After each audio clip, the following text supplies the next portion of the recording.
नमो नारायणाय नमः।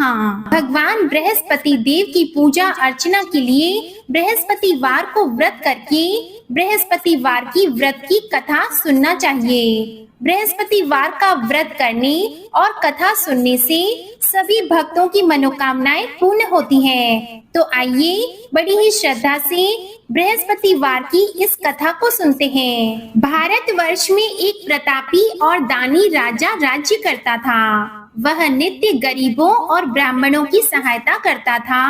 यह बात उसकी रानी को अच्छी नहीं लगती थी। वह ना ही गरीबों को दान देती, ना ही भगवान का पूजन करती थी और राजा को भी दान देने से मना किया करती थी। एक दिन राजा शिकार खेलने वन को गए हुए थे तो रानी महल में अकेली थी। उसी समय बृहस्पति देव साधु वेश में राजा के महल में भिक्षा लेने के लिए गए और भिक्षा मांगी तो रानी ने भिक्षा देने से इनकार कर दिया और कहा, हे साधु महाराज, मैं तो दान पुण्य से तंग आ गई हूँ। मेरा पति सारा धन लुटाते रहते हैं। मेरी इच्छा है कि हमारा धन नष्ट हो जाए, फिर ना रहेगा बांस, ना बजेगी बांसुरी। साधु ने कहा, देवी तुम तो बड़ी विचित्र हो। धन संतान तो सभी चाहते हैं, पुत्र और लक्ष्मी तो पापी के घर भी होने चाहिए। यदि तुम्हारे पास अधिक धन है तो भूखों को भोजन दो, प्यासों के लिए प्याऊ बनवाओ, यात्रियों के लिए धर्मशालाएं खुलवा दो। जो निर्धन अपनी कुंवारी कन्याओं का विवाह नहीं कर सकते, उनका विवाह करा दो। ऐसे और कई काम हैं जिनके करने से तुम्हारा यश लोक और परलोक में फैलेगा। परंतु रानी पर उपदेश का कोई प्रभाव नहीं पड़ा। वह बोली, महाराज आप मुझे कुछ ना समझाएं। मैं ऐसा धन नहीं चाहती जो हर जगह बांटती फिरूं। साधु ने उत्तर दिया, यदि तुम्हारी ऐसी इच्छा है तो तथास्तु। तुम ऐसा करना कि बृहस्पतिवार को घर लीपकर पीली मिट्टी से अपना सिर धोकर स्नान करना, भट्टी चढ़ाकर कपड़े धोना। ऐसा करने से आपका सारा धन नष्ट हो जाएगा। इतना कहकर वह साधु महाराज वहां से आलोक हो गए और साधु के अनुसार कई बातों को पूरा करते हुए रानी को केवल 3 बृहस्पतिवार ही बीते थे कि उसकी समस्त धन संपत्ति नष्ट हो गई। भोजन के लिए राजा का परिवार तरसने लगा। तब एक दिन राजा ने रानी से बोला कि हे रानी, तुम यहीं रहो, मैं दूसरे देश को जाता हूँ क्योंकि यहाँ पर सभी लोग मुझे जानते हैं, इसलिए मैं कोई छोटा कार्य नहीं कर सकता। ऐसा कहकर राजा परदेश चला गया। वहाँ वह जंगल से लकड़ी काट कर लाता और शहर में बेचता था। इस तरह वह अपना जीवन व्यतीत करने लगा। इधर राजा के परदेश जाते ही रानी और दासी दुखी रहने लगी। एक बार जब रानी और दासी को 7 दिन तक बिना भोजन के रहना पड़ा तो रानी ने अपनी दासी से कहा कि हे दासी, पास ही के नगर में मेरी बहन रहती है, वह बड़ी धनवान है, तो उसके पास जा और कुछ लेकर आ ताकि थोड़ा बहुत गुजार बसर हो सके। रानी दासी की बहन के पास गई। उस दिन गुरुवार था और रानी की बहन उस समय बृहस्पतिवार व्रत की कथा सुन रही थी। दासी ने रानी की बहन को अपनी रानी का संदेश दिया, लेकिन रानी की बड़ी बहन ने कोई उत्तर नहीं दिया। जब दासी को रानी की बहन से कोई उत्तर नहीं मिला तो वह बहुत दुखी हुई और उसे क्रोध भी आया। दासी ने वापस आकर रानी को सारी बात बता दी। सुनकर रानी ने अपने भाग्य को कोसा। उधर रानी की बहन ने सोचा कि मेरी बहन की दासी आई थी परंतु मैं उससे नहीं बोली, इससे वह बहुत दुखी हुई होगी। कथा सुनकर और पूजन समाप्त करके वह अपनी बहन के घर आई और कहने लगी, हे बहन, मैं बृहस्पतिवार का व्रत कर रही थी। तुम्हारी दासी मेरे घर आई थी, परंतु जब तक कथा होती है तब तक ना तो उठते हैं और ना ही बोलते हैं, इसलिए मैं नहीं बोली। कहो दासी, क्यों आई थी? रानी बोली, बहन तुमसे क्या छुपाऊं, हमारे घर में खाने तक को अनाज नहीं था ऐसा कहते कहते रानी की आंखें भर आई। उसने दासी समेत पिछले 7 दिनों से भूखे रहने तक की बात अपनी बहन को विस्तार पूर्वक सुना दी। रानी की बहन बोली, देखो बहन, भगवान बृहस्पति देव सबकी मनोकामना को पूर्ण करते हैं। देखो, शायद तुम्हारे घर में अनाज रखा हो। पहले तो रानी को विश्वास नहीं हुआ, पर बहन के आग्रह करने पर उसने अपनी दासी को अंदर भेजा तो सचमुच अनाज से भरा एक घड़ा मिल गया। यह देखकर दासी को बड़ी हैरानी हुई। दासी रानी से कहने लगी कि रानी, जब हमको भोजन नहीं मिलता तो हम व्रत ही तो करते हैं, इसलिए क्यों ना इनसे व्रत और कथा की विधि पूछ ली जाए ताकि हम भी व्रत कर सकें। तब रानी ने अपनी बहन से बृहस्पतिवार व्रत के बारे में पूछा।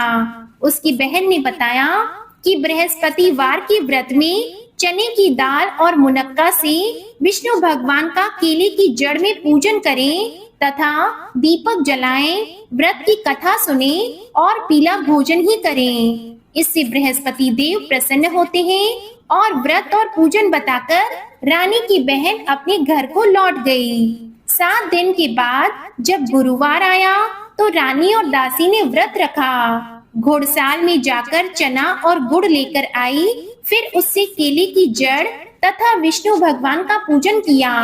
अब पीला भोजन कहाँ से आए, इस बात को लेकर दोनों बहुत दुखी थी। चूंकि उन्होंने व्रत रखा था, इसलिए बृहस्पति देव उनसे प्रसन्न थे।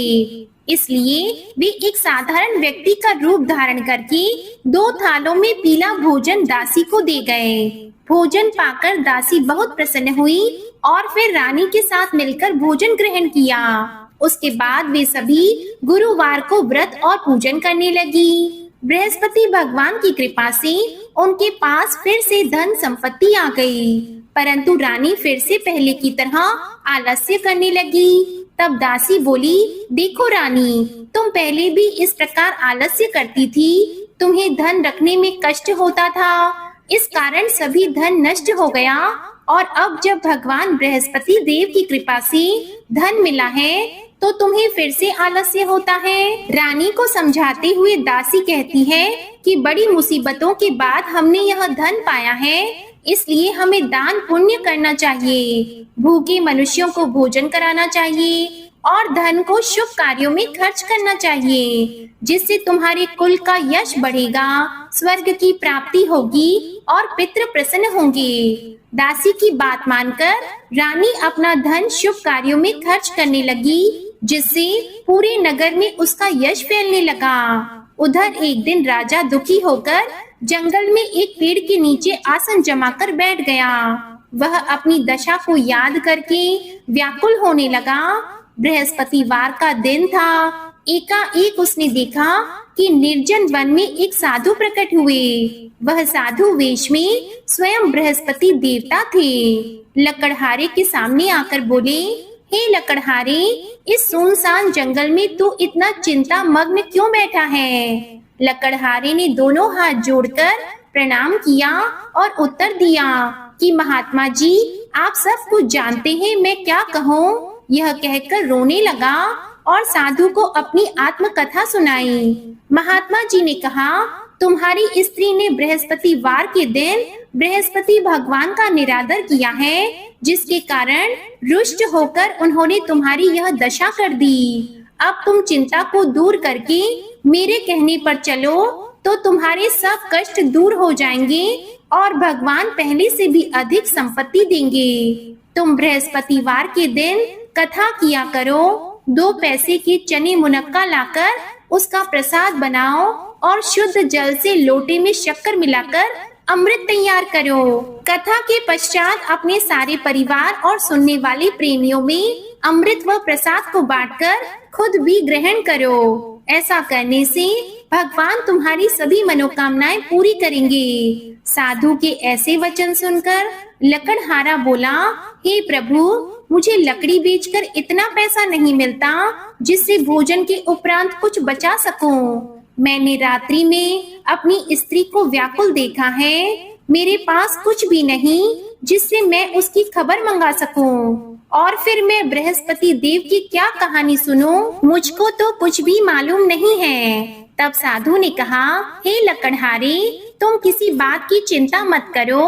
बृहस्पतिवार के दिन तुम रोजाना की तरह लकड़ियां लेकर शहर को जाओ। तुमको रोज से दोगुना धन प्राप्त होगा, जिससे तुम भली भांति भोजन कर लोगी और बृहस्पति देव की पूजा का सामान भी आ जाएगा। बृहस्पति देव की कथा इस प्रकार है, सुनो। प्राचीन काल में एक ब्राह्मण रहता था। वह बहुत निर्धन था। उसकी कोई संतान नहीं थी। उसकी स्त्री बहुत मलिनता के साथ रहती थी। वह स्नान नहीं करती, किसी देवता का पूजन नहीं करती। इससे ब्राह्मण देवता बड़े दुखी थे। बेचारे बहुत कुछ कहते थे, किंतु उसका कुछ परिणाम नहीं निकला। भगवान की कृपा से ब्राह्मण की स्त्री के कन्या रूपी रत्न पैदा हुआ। कन्या बड़ी होने पर प्रातः स्नान करके विष्णु भगवान का जप और बृहस्पतिवार का व्रत करने लगी। अपने पूजन पाठ को समाप्त करके विद्यालय जाती तो अपनी मुट्ठी में जौ भर के ले जाती और पाठशाला के मार्ग में डालती जाती। तब ये जौ स्वर्ण के हो जाते तो लौटते समय उनको घर ले आती। एक दिन वह बालिका सूप में उस सोने की जौ को फटककर साफ कर रही थी कि उसके पिता ने देख लिया और कहा कि बेटी, सोने की जौ के लिए सोने का सूप होना चाहिए। दूसरे दिन बृहस्पतिवार था। इस कन्या ने व्रत रखा और बृहस्पति देव से प्रार्थना करके कहा, मैंने आपकी पूजा सच्चे मन से की है, तो मेरे लिए सोने का सूप दे दो। बृहस्पति देव ने उसकी प्रार्थना स्वीकार कर ली। रोजाना की तरह वह कन्या जौ फैलाती हुई जाने लगी। जब लौटकर जौ बीन रही थी तो बृहस्पति देव की कृपा से सोने का सूप मिला। उसे वह घर ले आई और उसमें जौ साफ करने लगी, परंतु उसकी माँ का वही ढंग रहा। एक दिन की बात है, वह कन्या सोने के सूप में जौ साफ कर रही थी। उस समय उस शहर का राजपुत्र वहां से होकर निकला। इसके रूप और कार्य को देखकर वह मोहित हो गया और अपने घर आकर भोजन और जल त्याग कर उदास होकर लेट गया। राजा को इस बात का पता लगा तो अपने प्रधानमंत्री के साथ उसके पास गए और बोले, बेटा, तुम्हें किस बात का कष्ट है? किसी ने तुम्हारा अपमान किया है अथवा कोई कारण है सो कहो, मैं वही कार्य करूँगा जिससे तुम्हें प्रसन्नता हो। अपने पिता की राजकुमार ने बातें सुनी तो वह बोला, मुझे आपकी कृपा से किसी बात का दुख नहीं है।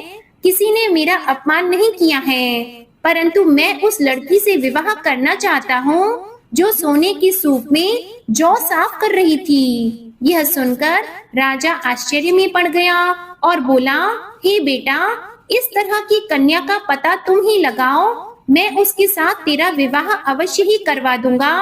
राजकुमार ने उस लड़की के घर का पता बताया।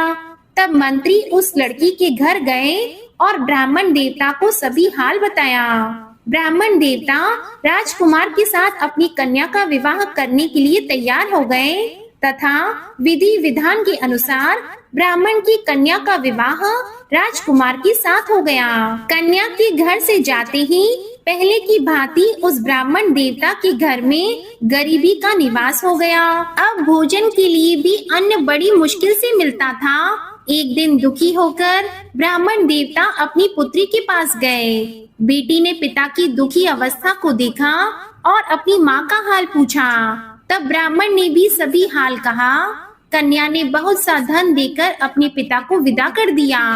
इस तरह ब्राह्मण का कुछ समय सुख पूर्वक व्यतीत हुआ। कुछ दिन के बाद फिर वही हाल हो गया। ब्राह्मण फिर अपनी कन्या के यहाँ गया और सारा हाल कहा तो लड़की बोली, हे पिताजी, आप माताजी को यहाँ ले आओ, मैं उन्हें विधि बता दूंगी जिससे उनकी गरीबी दूर हो जाए। वह ब्राह्मण देवता अपनी स्त्री को साथ लेकर पहुँचे तो अपनी माँ को समझाने लगी कि हे माँ, तुम प्रातः काल प्रथम स्नान आदि करके विष्णु भगवान का पूजन करो तो सब दरिद्रता दूर हो जाएगी। परंतु उसकी माँ ने एक भी बात नहीं मानी और प्रातः काल उठकर अपनी पुत्री के बच्चों की झूठन को खा लिया। इससे उसकी पुत्री को भी बहुत गुस्सा आया। उसने एक रात को एक कोठरी से सारा सामान निकाल दिया और अपनी माँ को उसमें बंद कर दिया। प्रातः उसमें से उसे निकाला तो स्नान आदि करा के पूजा पाठ करवाया तो उसकी माँ की बुद्धि ठीक हो गई। इसके बाद वह नियम से पूजा पाठ करती और प्रत्येक बृहस्पतिवार को व्रत रखने लगी। इस व्रत के प्रभाव से उसके माता और पिता बहुत ही धनवान और पुत्रवान हो गए और बृहस्पति देवता के प्रभाव से इस लोक के सुख को भोगकर अंत में स्वर्ग को प्राप्त हुए। इस तरह कहानी कहकर साधु देवता वहां से अंतर ध्यान हो गए। धीरे धीरे समय व्यतीत होने पर फिर वही बृहस्पतिवार का दिन आया। लकड़हारा जंगल से लकड़ी काटकर किसी शहर में बेचने गया। उसे उस दिन और दिन से अधिक पैसा मिला। राजा ने चना गुड़ आदि लाकर गुरुवार का व्रत किया। उस दिन से उसके सभी क्लेश दूर हो गए। परंतु जब गुरुवार का दिन आया तो बृहस्पतिवार का व्रत करना भूल गया। इस कारण बृहस्पति भगवान नाराज हो गए। उस दिन उस नगर के राजा ने विशाल यज्ञ का आयोजन किया था तथा शहर में यह घोषणा करा दी कि कोई भी मनुष्य अपने घर में भोजन न बनवाए, न आग जलाए। समस्त जनता मेरे यहाँ भोजन करने आए। इस आज्ञा को जो नहीं मानेगा उसे फांसी की सजा दी जाएगी। इस तरह की घोषणा संपूर्ण नगर में करवा दी गई। राजा की आज्ञा के अनुसार शहर के सभी लोग भोजन करने गए, लेकिन लकड़हारा कुछ देर से पहुंचा। इसलिए राजा उसको अपने साथ घर लेकर गए और ले जाकर भोजन करा रहे थे तो रानी की दृष्टि उस खूंटी पर पड़ी जिस पर उसका हार लटका हुआ था। वह वहां पर दिखाई नहीं दिया। रानी ने निश्चय किया कि मेरा हार इस मनुष्य ने चुरा लिया है। उसी समय सिपाहियों को बुलाकर उसको कारागार में डलवा दिया। जब लकड़हारा कारागार में पड़ गया और बहुत दुखी होकर विचार करने लगा कि न जाने कौन से पूर्व जन्म के कर्म से मुझे यह दुख प्राप्त हुआ है, और उसी साधु को याद करने लगा जो कि जंगल में मिला था। उसी समय तत्काल बृहस्पति देव साधु के रूप में प्रकट हुए और उसकी दशा को देखकर कहने लगे, अरे मूर्ख, तूने बृहस्पति देव की कथा नहीं करी, इस कारण तुझे दुख प्राप्त हुआ है। अब चिंता मत कर, बृहस्पतिवार के दिन कारागार के दरवाजे पर 4 पैसे पड़े मिलेंगे, उनसे तू बृहस्पति देव की पूजा करना, तेरे सभी कष्ट दूर हो जाएंगे। बृहस्पतिवार के दिन उसे 4 पैसे मिले। लकड़हारे ने कथा कही। उसी रात्रि को बृहस्पति देव ने उस नगर के राजा को स्वप्न में कहा, हे राजा, तुमने जिस आदमी को कारागार में बंद कर दिया है वह निर्दोष है, वह राजा है, उसे छोड़ देना। रानी का हार उसी खूंटी पर लटका है। अगर तू ऐसा नहीं करेगा तो मैं तेरे राज्य को नष्ट कर दूंगा। इस तरह रात्रि के स्वप्न को देखकर राजा प्रातः काल उठा और खूंटी पर हार देकर लकड़हारे को बुलाकर क्षमा मांगी और लकड़हारे को योग्य सुंदर वस्त्र आभूषण देकर विदा कर दिया। बृहस्पति देव की आज्ञा के अनुसार लकड़हारा अपने नगर को चल दिया। राजा जब अपने नगर के निकट पहुंचा तो उसे बड़ा आश्चर्य हुआ।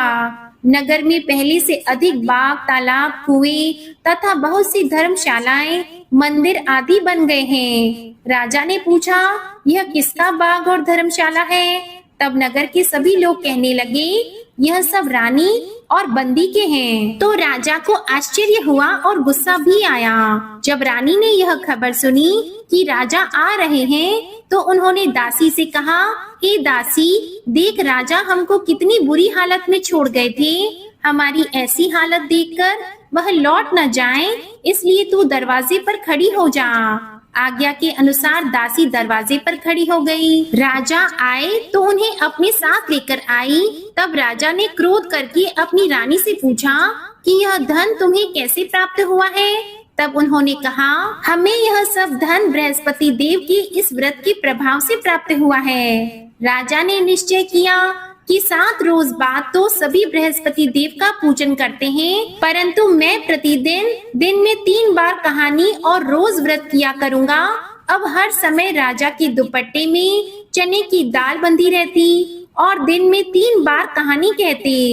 एक रोज राजा ने विचार किया कि चलो अपनी बहन के यहाँ हो आवे। इस तरह निश्चय करके राजा घोड़े पर सवार होकर अपनी बहन के यहाँ को चलने लगे। मार्ग में उसने देखा कि कुछ आदमी मुर्दे को लिए जा रहे हैं। उन्हें रोककर राजा कहने लगा, अरे भाइयों, मेरी बृहस्पति देव की कथा सुन लो। वे बोले, लो हमारा तो आदमी मर गया है, इसको अपनी कथा की पड़ी है। परंतु कुछ आदमी बोले, अच्छा कहो, हम तुम्हारी कथा भी सुनेंगे। राजा ने दाल निकाली और जब कथा आधी हुई थी तो मुर्दा हिलने लग गया और जब कथा समाप्त हो गई तो राम राम करके मनुष्य उठकर खड़ा हो गया। आगे मार्ग में उसे किसान खेत में हल चलाता मिला तो राजा ने उसे देखकर बोला, अरे भैया, तुम मेरी बृहस्पति वार की कथा सुन लो। किसान बोला, जब तक मैं तेरी कथा सुनूंगा तब तक 4 हरैया जोत लूंगा। जा अपनी कथा किसी और को सुनाना। इस तरह राजा आगे चलने लगा। राजा के हटते ही बैल पछाड़ खाकर गिर गए और किसान के पेट में बड़ी जोर का दर्द होने लगा। उस समय उसकी माँ रोटी लेकर आई और उसने जब यह देखा तो अपने पुत्र से सब हाल पूछा और बेटे ने सभी हाल कह दिया। तो बुढ़िया दौड़ी दौड़ी उस घुड़सवार के पास गई और उससे बोली, मैं तेरी कथा सुनूंगी, तू अपनी कथा मेरे खेत पर चलकर ही कहना। राजा ने बुढ़िया के खेत पर जाकर कथा कही, जिसके सुनते ही वह बैल उठकर खड़े हुए तथा किसान के पेट का दर्द भी बंद हो गया। राजा अपनी बहन के घर पहुंचा। बहन ने भाई की खूब मेहमानी की। दूसरे रोज प्रातः काल राजा जगा तो वह देखने लगा कि सब लोग भोजन कर रहे हैं। राजा ने अपनी बहन से कहा, ऐसा कोई मनुष्य है जिसने भोजन नहीं किया हो? मेरे बृहस्पति वार की कथा सुन ले। तो बहन बोली, हे भैया, यह देश ऐसा है कि पहले यहाँ लोग भोजन करते हैं, बाद में अन्य काम करते हैं। अगर कोई पड़ोस में हो तो देख आओ। वह ऐसा कहकर देखने चली गई, परंतु उसे कोई ऐसा व्यक्ति नहीं मिला जिसने भोजन न किया हो। अतः वह एक कुम्हार के पास गई जिसका लड़का बीमार था। उसे मालूम हुआ कि उनके यहाँ 3 रोज से किसी ने भोजन नहीं किया है। तो रानी ने अपने भाई की कथा सुनने के लिए कुम्हार से कहा। वह तैयार हो गया। तब राजा ने जाकर बृहस्पति वार की कथा कही, जिसको सुनकर उसका लड़का ठीक हो गया। अब तो राजा की प्रशंसा होने लगी। एक रोज राजा ने अपनी बहन से कहा कि हे बहन, हम अपने घर को जाएंगे, तुम भी तैयार हो जाओ। राजा की बहन ने अपनी सास से कहा तो सास ने कहा, हाँ चली जा, परंतु अपने लड़कों को मत ले जाना, क्योंकि तेरे भाई के कोई संतान नहीं है। बहन ने अपने भैया से कहा कि हे भैया, मैं तो चलूंगी पर कोई बालक नहीं चलेगा। तो राजा बोला, जब कोई बालक नहीं चलेगा तब तुम ही क्या करोगी? बड़ी दुखी मन से राजा अपने नगर को लौट आया। राजा ने अपनी रानी से कहा कि हम निर्वंशी हैं, हमारा मुंह देखने का धर्म नहीं है और कुछ भोजन आदि नहीं किया है। रानी बोली, हे प्रभु, बृहस्पति देव ने हमें सब कुछ दिया है, वे हमें संतान अवश्य देंगे। उसी रात को बृहस्पति देव ने राजा से स्वप्न में कहा, हे राजा उठो, सभी सोच त्याग दो, तेरी रानी गर्भ से है। राजा को यह बात सुनकर बड़ी खुशी हुई। 9वें महीने में उसके गर्भ से एक सुंदर पुत्र पैदा हुआ। तब राजा बोला, हे रानी, स्त्री बिना भोजन के रह सकती है, पर बिना कहे नहीं रह सकती। जब मेरी बहन आएगी तुम उससे कुछ मत कहना। रानी ने सुनकर हाँ कर दिया। जब राजा की बहन ने ये शुभ समाचार सुना तो वह बहुत खुश हुई और बधाई लेकर अपने भाई के यहाँ आई। तभी रानी ने कहा, घोड़ा चढ़कर तो नहीं आई है, गधा चढ़कर आई है। राजा की बहन बोली, भाभी, मैं इस प्रकार नहीं कहती तो तुम्हें संतान कैसे मिलती? बृहस्पति देव ऐसे ही हैं, जैसी जिसके मन में कामनाएं हैं सभी को पूर्ण करते हैं। जो सद्भावना पूर्वक बृहस्पतिवार का व्रत करता है एवं कथा पढ़ता है अथवा सुनता है, दूसरों को सुनाता है, बृहस्पति देव उनकी सभी मनोकामनाएं पूर्ण करते हैं। बृहस्पति देव उनकी सदैव रक्षा करते हैं। जो संसार में सद्भावना और सच्चे हृदय से बृहस्पति देव का पूजन करते हैं, उनकी सभी मनोकामनाएं उसी प्रकार पूर्ण हो जाती हैं, जैसे राजा और रानी ने बृहस्पति देव की कथा का गुणगान किया। उनकी सभी इच्छाएं बृहस्पति देव ने पूर्ण की। मनुष्य को हृदय से उनका मनन करते हुए जयकारा करना चाहिए। तो प्रेम से बोलिए बृहस्पति देव की जय, विष्णु भगवान की जय, समस्त देवी देवताओं की जय। आज की गुरुवार व्रत कथा पसंद आए तो वीडियो को लाइक कीजिएगा, शेयर कीजिएगा, कमेंट में भगवान श्री बृहस्पति देव की जय लिखिएगा और इस चैनल को सब्सक्राइब जरूर कीजिएगा।